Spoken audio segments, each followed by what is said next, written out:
They're one of the fastest growing demographics in Massachusetts, but when it comes to leadership positions, Latinos are clearly underrepresented. In politics, however, a small yet symbolic step was taken when Representative Jeffrey Sanchez was named the first ever Latino chair of the powerful House Ways and Means or Budget Committee. But he's one of just 7 Latino lawmakers on Beacon Hill, 3+% of the entire legislature. Contrast that with the new census estimate showing Latinos and Hispanics making up about 12% of the state's population. So what is the path to greater power and participation for Latinos in Massachusetts? Joining me now are founder and CEO of Floetic, Zamawa Arenas. Good to see you again.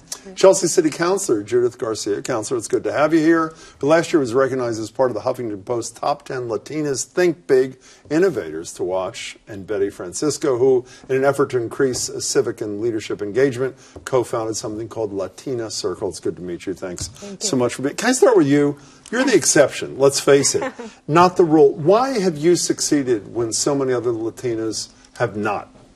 Well, I mean, let's start with the simple aspect, which is I decided to run. I made that decision. I made the decision to run because I realized it's important to have the representation of Latinos, but also millennials in office. But that's not the whole trick. There are a lot of people who have the courage to run who don't end up having counselor or representative before their name. So is there something you did that you think is replicable in other communities, or was it all unique to you?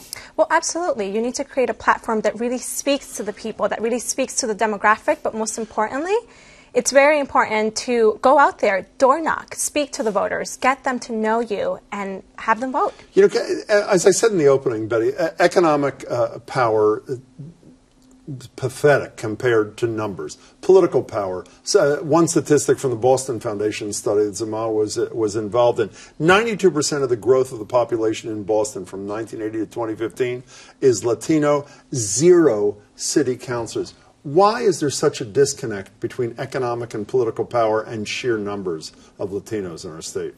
Well, I mean, and that's part of the issue is that we've been underrepresented in our voice in the larger community. But why? Well, I think part of it is not having role models, right? Not having people there in office who can pave the path for many of us.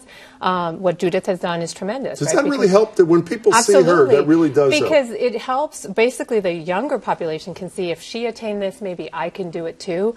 She sets a role model for all of us too, us who are older as well, who say, wow, if she can achieve this, then we also have a responsibility to help others get into those positions. You know, one of the problems she found out, though, is when you win, you actually have to serve. That's the downside of this whole thing. Simone, you know, one of the things, when I'm looking as an outsider, what the cause, the education disconnect is huge. Also from the Boston Foundation, 19% of Latinos in Boston have bachelor's degrees, 60% have high school degrees only or less. And in that same report, it says in 5 years, 50% of the jobs in the state are going to need college degrees or more. So is that the one most important thing that needs to be fixed, or are there other things too? I would say that's a critical piece that needs to be fixed because most careers are going to be STEM careers, but English attainment is also very important because that's another barrier that holds Latinos back from being eligible to apply for these high-paying jobs. But if I had the same discussion with you 5 years ago, would you not have said the exact same thing you're saying today? I would have said the language issue, and that hasn't been resolved. The higher-paying jobs being in tech and STEM, that's new. That's something that's relatively recent. So that was not the case back then. You know, when I heard Betty mention the role model that the counselor is here, and I tend to agree with that, even on a higher level, you have Sanchez, who we mentioned, who is the highest ranking, I think, elected Latino in the history of Massachusetts. So on one level, I say to myself, that's great and that's going to help. And then we did a little research this afternoon. The first African-American governor of Massachusetts and the first African-American governor in America to be reelected led to very few additional African-Americans in elected office in Massachusetts. So is it possible that this role model thing we're talking about is illusory, or no? No, I don't think so. I think there's a movement happening within the younger Latino population that is very engaged, very politically active. There's a lot at stake. And I think the tide is changing, so I wouldn't rule that out. How much is racism a thing? Someone gave me today a piece of literature that a former city councilor in Chelsea had put out that was as racist as the day is long. I mean, it's some sort. The line here was, "I firmly believe that one can not help people meaning Latinos, I think, who do not want to help themselves. The majority of the people of Chelsea are willing to settle for the representation they've received over the past years solely because the majority of the council looks like them. I mean, that's obviously... I know, quite frankly, who you're speaking of, and unfortunately, this is the narrow visions and the narrow-minded that we had in our former representation. But is he an outlier, or is racism part of the problem? I don't think he's an outlier. I think that he may be an outlier, but this is reality. There is racism. However, it also highlights the importance of having authentic representation in our local office that really understand the experiences of our communities. You know, there were a couple of major decisions from the SJC yesterday, Supreme State's highest court, that I assume, well, I want to ask you if you think they'll help. One, the state's highest court said it's unconstitutional to have a 20-day lag period in terms of registration. I'm curious to know what any of you think about that. And secondly, the court said that local authorities cannot hold someone purely for an immigration violation, which I assume means that a lot of people who stay in the shadows for fear of being picked up will come out of the shadows and maybe get involved in campaigns.